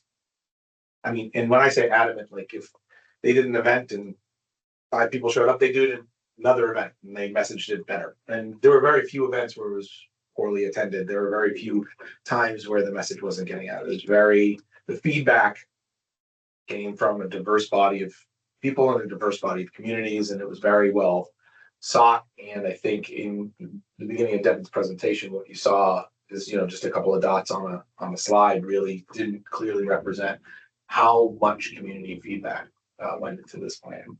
And then the thoughtfulness and the review period in the process. And I think I would say the same for the map. I know we're not necessarily talking about more than 1B like we talked about, like decisions, but when you look at what was designated as a downtown or a village center or planned growth area, I think each of these communities, just from our experience, right? And my city planner Ed is here, and just from our experience, the municipalities, every single one of us had a mass amount of input in this process. This map was not developed in the blind by the Regional Planning Commission. It was developed in conjunction with all of those municipalities to truly understand the future use of how they want to see their cities develop. Now, if you look at the bigger map, you'll see Rutland is mostly village center planned growth. It's a lot of pink and purple, which is great for us. And that's what we want to see. And part of the reason we actually chose not to start with 1B is because we have exemptions that get us to 75 instead of the 50 now, and we didn't want to lose those in the process while we were waiting for the tier 1A status. So that's part of the reason that we chose not to take the baby step, but we did consider it, and we just wanted to make sure that we were doing the right things for our community. But what I will say is about these other communities that we visited today and about our city as a whole is, while you're reviewing these plans and while you're reviewing these designations, I think the questions you asked today were really revealing. They're great. I thought they were fantastic. But I do think it's important for your board to consider the fact that because of especially with this plan, and I can't speak for other regional plans, but these communities have sat down, they've thought through this, their representatives have put in the efforts to truly think about the future of their communities. And this is very much how, within the guidelines and statutes, they'd like to see their futures represented. So that's what I want to say. Thank you very much. Any other comments or questions? Frank? Frank Nelson. This is a plan, and the maps are part of the plan.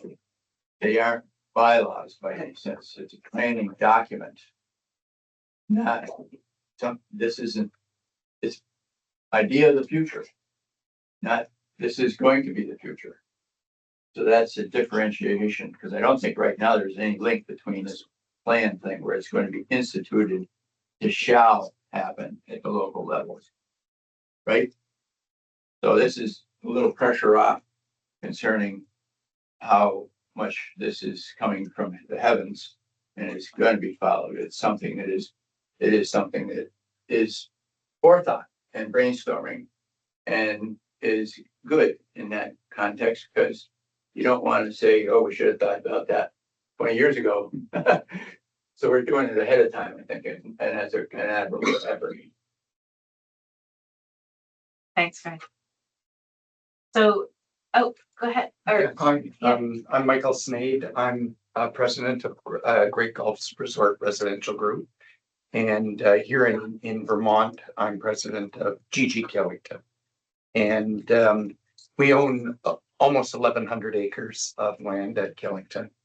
The most important is the village center. It's about 100 acres of land. And then there's an additional 200 acres that forms the PUD that was created when Parker's Gore was traded for the land at the base of Killington. So to respect a bear habitat, we got the opportunity to grow. And then in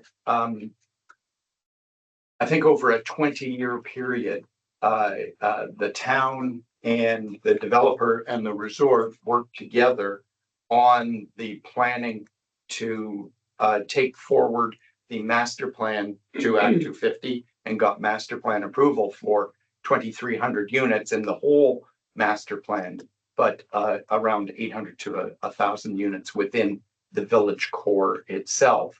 And the village core is really what we would like to talk to you today about.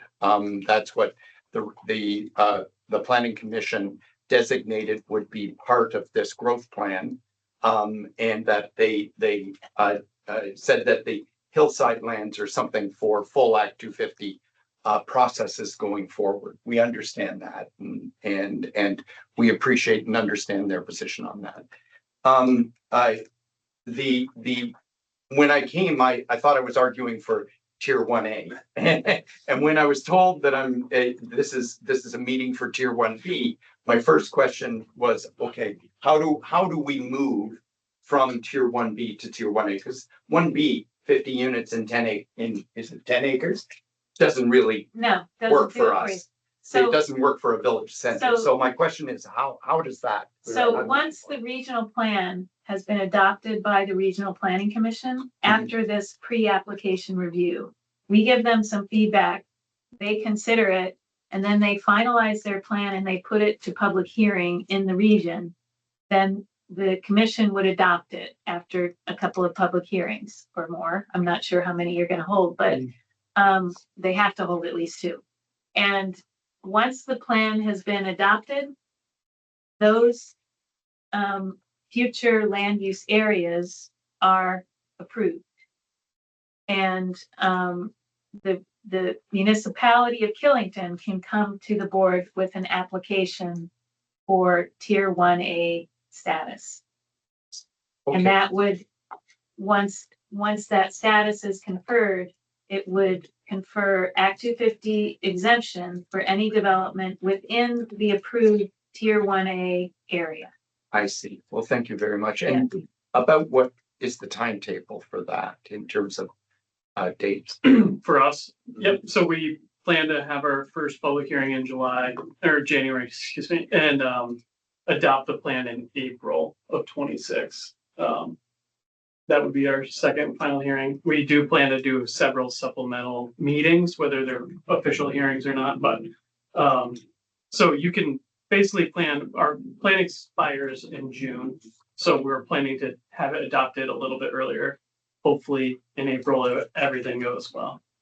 And then so we would come in, or Killington would come in, we would request that Killington come in and support their efforts on that for Tier 1A at that time. I do have so I won't spend a lot of time arguing why we should be Tier 1A at this meeting. I won't take up your time with that.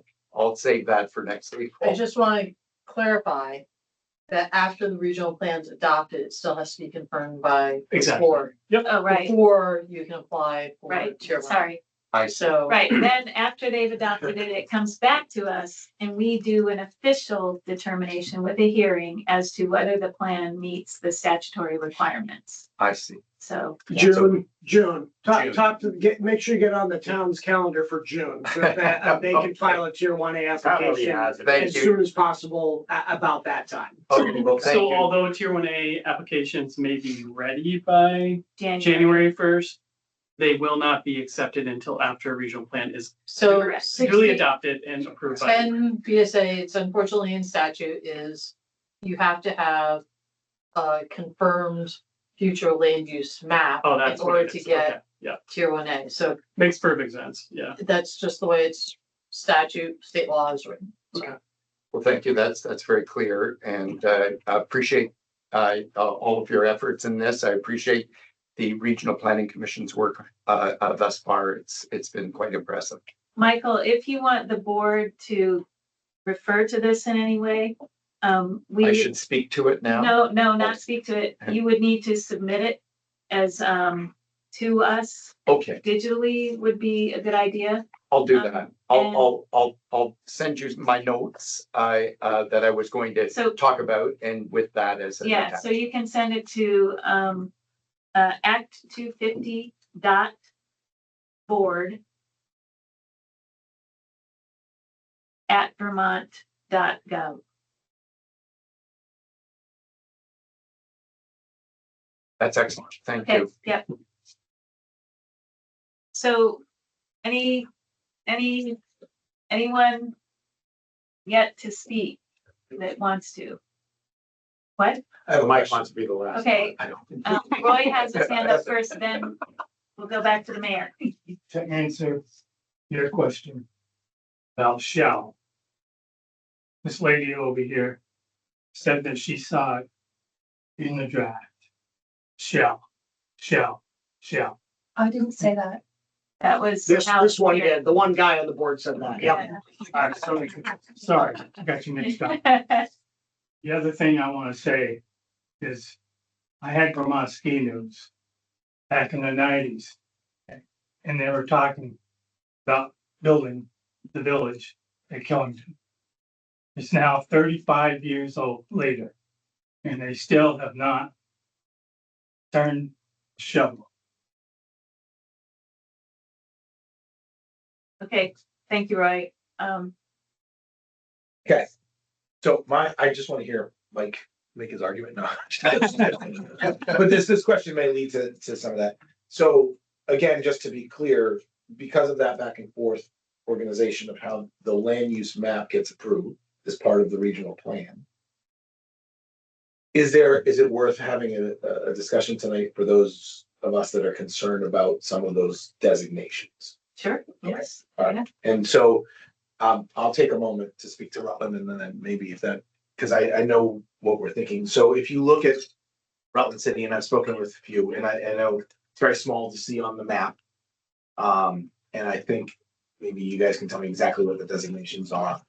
But most of our city is land in that what would be considered designations that would fit into tier 1A. We have some areas that aren't. We're very okay with that. We understand that they're conservation areas. We understand that they're river corridor and floodplain areas. And as you look at that, I want to just reference something that I mentioned on the bus, but I'd like to have it on the record.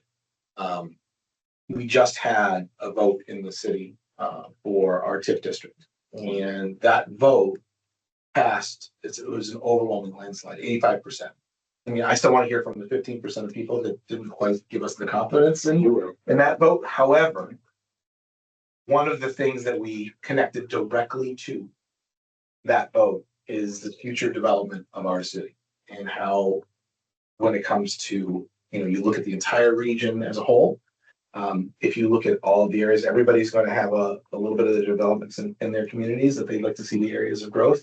But our city as a whole is heavily focused on growth because we, one, are the urban center of the area, and two, we have all of the infrastructure to support it. So I think you'll find, and I do know that it's anecdotal at this point, but we look to connect more data to it, that as we're looking at building those 2,700 housing units over the few years that we've got in front of us, as we look to bring more business to the area, I do believe that the map accurately reflects our desire as a community, not just mine own, but as a community for the growth in our city. So thanks. Thank you. Okay, I don't see any more hand. Oh, Jim again. Okay, I want everybody to come gets back. twice. Sorry to play ping pong. I want to come back to that. It's not misleading, but we're here today for 1B, okay? But we're here for the designations of the districts, which when they're approved, they're set. And that will determine then who's 1A, if they go for 1A. Right. So that's exactly. why I'm sitting here. Yes. I am taking this as 1A, even though it's 1B, because Yeah. 1A is gonna come from what is on that map and is approved. Right, And that's why I threw out half lots should be a full lot. Yep. Right, That's why I'm throwing out that if a town decides that it's gonna be putting sewer and water and transportation, that, and have the other zoning stuff, that it should be considered. And it should be a rolling map or a work in progress map, not just flat, okay? And the town really, even when I showed you the area off the bus when we were driving through, where the Hillside Inn is, where the town, with the help of the resort and the help of Great Gulf, purchased 70 acres. It's up to 300 workforce housing spots. So 1B at 50, that's why I'm trying to think in my head, let's say you cut us off at 1B, like, is it staggered that we could do 50 every 2 years? That's my questions. It's not really clear in the Yeah, act. I think that specific question about 50 and then 50 in a tier 1B status, we should talk about offline so that we can understand the specifics that are the facts specific to that particular case. Right. But I think it's really important, you nailed it, that even though the regional plan carries with it a tier 1B designation, the future land use areas carry with them the ability to apply for tier 1A. So you got to make really sure that you tell these people that their future land use area mapping for Killington is correct.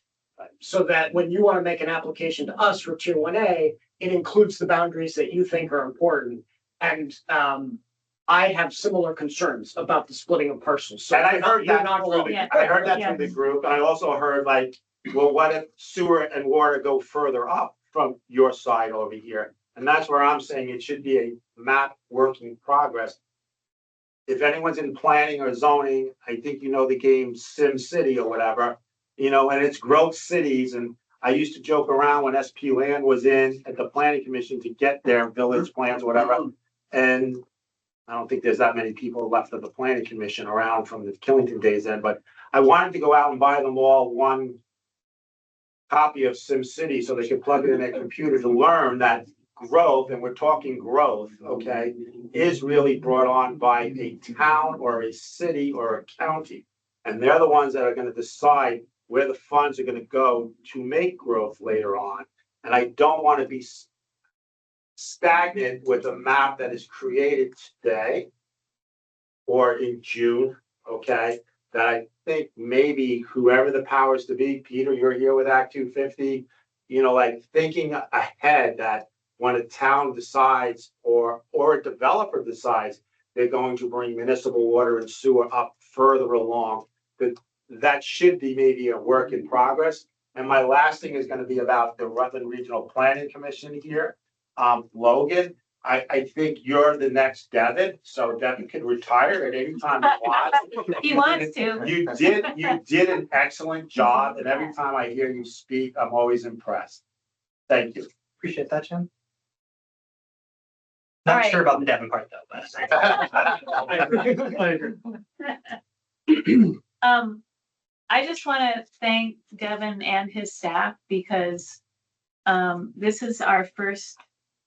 This is like, we created this from nothing a few months ago, this whole process. I mean, not nothing, we had statute, but we had to interpret it. We had to provide guidelines. We had to have somebody be the guinea pig, and Devin was really excited to be the guinea pig. And I think like the packets that you put together are perfect. Like, I think you need to tell everybody in your next BAFTA meeting that they have to do this for each of these meetings. Will be a mandate from the chair. Yeah, tell them. And, it was really helpful. I really appreciate it. And, this space is great. And, you've just done a great job being a guinea pig. Yeah, I really want to second that. I wasn't quite sure how these site visits were gonna go. And when I arrived and was handed these packets and was able to look through them, and when Logan, you did your presentation, walking us through each one, it clicked. It really helped it click in my head, what was happening and how these were examples. So totally second Janet's kudos there. It was super helpful. And I'll go further and say, it's a great plan. the regional plan is really well done. Thanks. Really well done. So, we're gonna give you suggestions. We We're want, gonna give we you want, constructive criticism. yeah. Be ready for that. But I was really impressed by the plan, and I really appreciate what you guys made happen today. I hope the rest of the regional planning commissions can do the same. Another round. And You too. I You too. just want to add, at first I saw the length and I was like, holy moly. We had But- planned 150 pages. Well, and that, I do think it's too long. Yeah. I think you can find places to trim it down and, but it's easy to read because you have the formula, you set everything out the same every time you start a new chapter, it's the same. But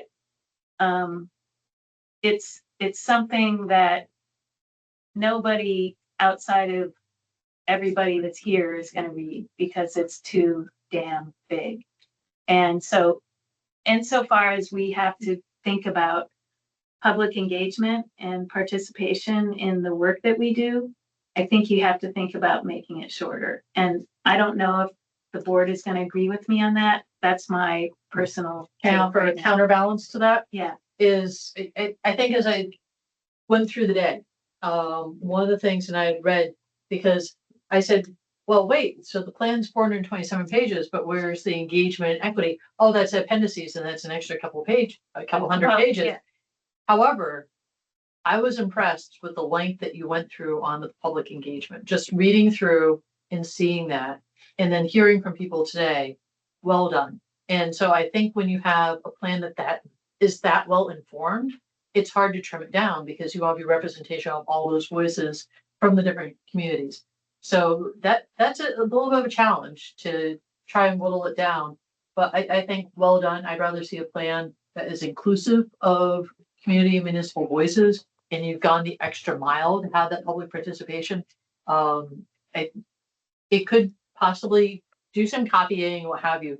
But I think overall that was a takeaway that I was very impressed with. And it's so hard in the changing versions of communities that we have these days to get people in person, get people online. And I think you really knocked out of the park there. So just another kudos on that front, but and also recognizing that can also make it difficult to hone it in and make it. yeah, and that's why we ended up developing those chapter summaries because we knew it wouldn't be accessible, but that Yeah. would be. So one page of like, Yeah. here's the punchlines, Yeah. anyone can read it. Yeah. So yeah, We even had partnered with a cartoonist that provided a visualization that teed out a lot of the themes. And so, kind of thought of it as like a hierarchy where, hey, you can get the general themes of this plan through this cartoon. You want a little bit more detail, maybe on a specific chapter, you can get this one-page summary. Maybe you look at the one-page summary and something stands out, and then you can jump to the plan. And the idea that there's this sort of hierarchy and level of accessibility based off of what folks are looking for. Right. There are people that like to read plans, Janet. Yeah. Sarah is one of them. We'll get you board level feedback on the length of your plan. Sure. Don't worry. Yeah, about that. yeah. So, But there's no statutory requirement for a length of the plan that you might take some solace in that. I do. I see a hand that I haven't seen yet in the back. I was just gonna echo something that was said in that Albert Wenta, Proctor, in that, the plan development was done over multiple phases. And in every phase, we had people come to Proctor, to the municipal meetings and outreach in various forms to the community for feedback. And that wasn't just one time, but every phase of development that they developed that plan. So they certainly did outreach.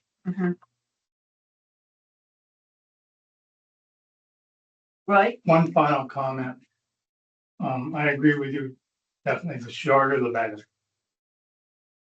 And secondly, I want to say this today, it does nothing that I heard here at all, does anything about the young people that are leaving this state in groves, not one or two, in groves.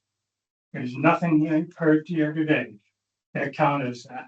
They can't buy a home, they can't buy a lot, they cannot even pay for the permits, they're so bad. Yep.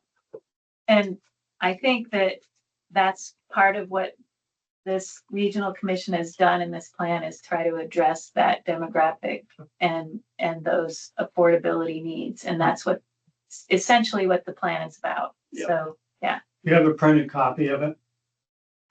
There is one in the other room. Yeah, it's for somebody else. I can print you a copy, Roy. Okay. I might need to bring it to you another time. 450 pages takes a while. It might overheat and burn up on us. No, but yeah, 450 pages that's correct. They go online. for this With dependencies. Without appendices.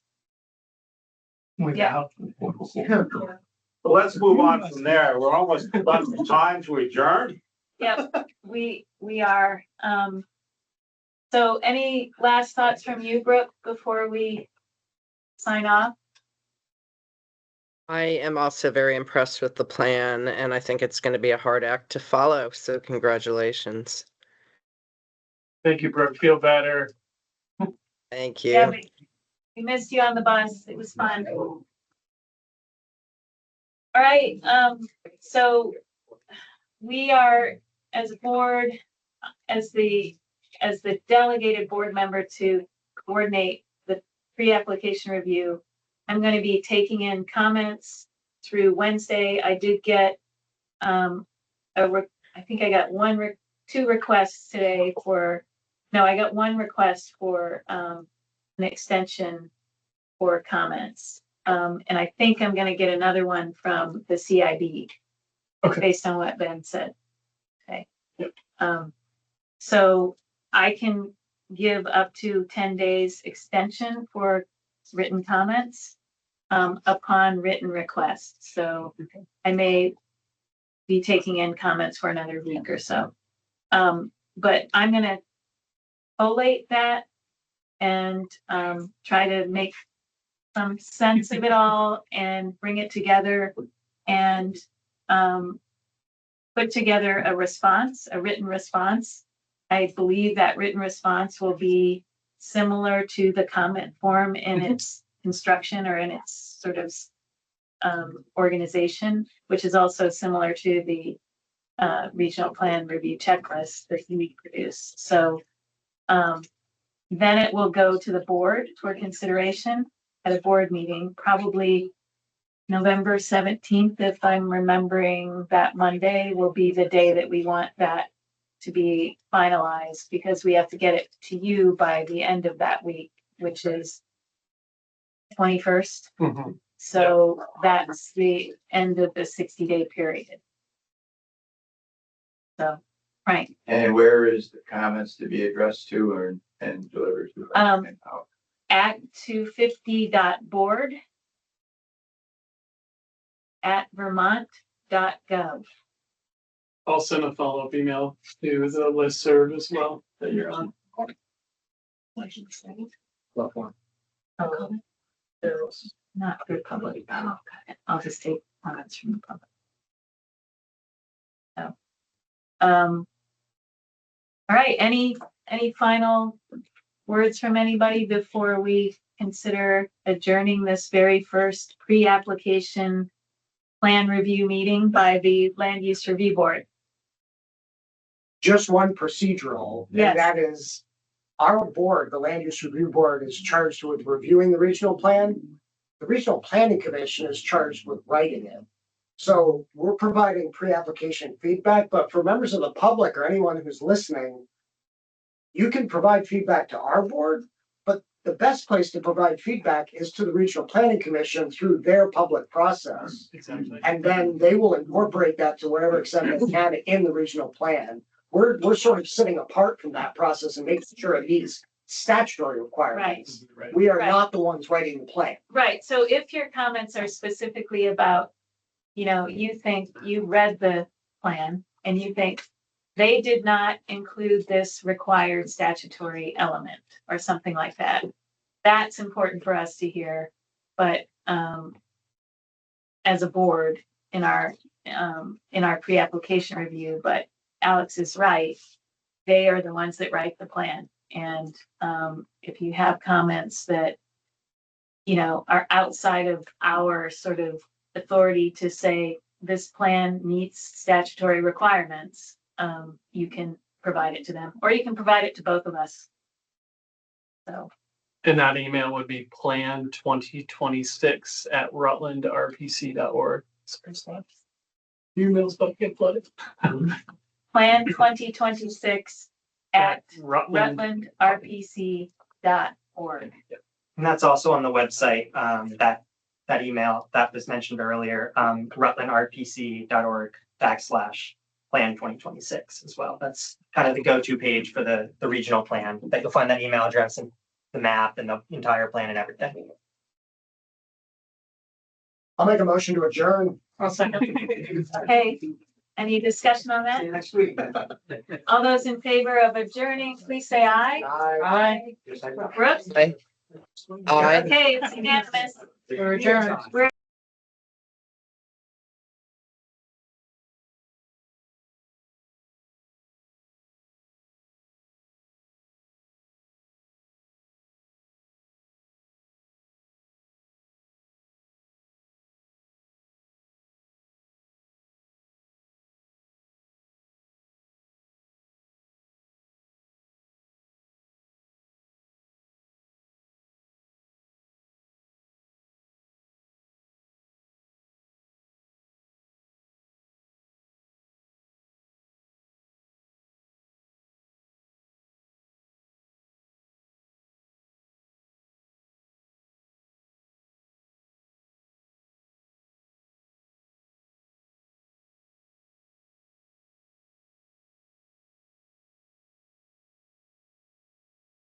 Has been forwarded to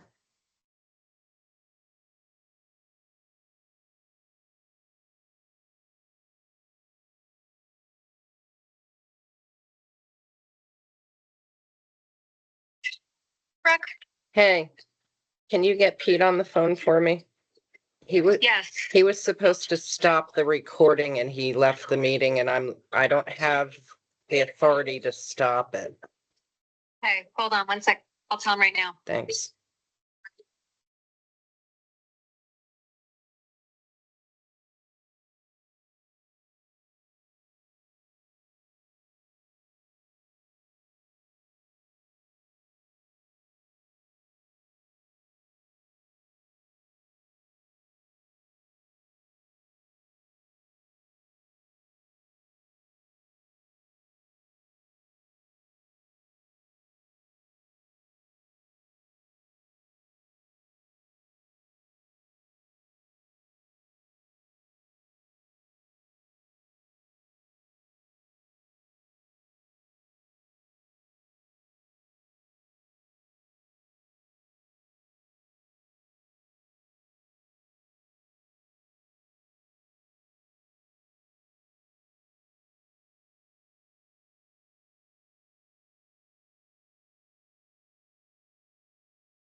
I have 3 daughters, my wife and I. Oh, nice, nice. Oh, good day. 22, 26, 28. My 28 is still living in, well, right now, my 22 is, he got into politics, so he just graduated. My 26 is in conservation in Utah, but I'm flying out next month.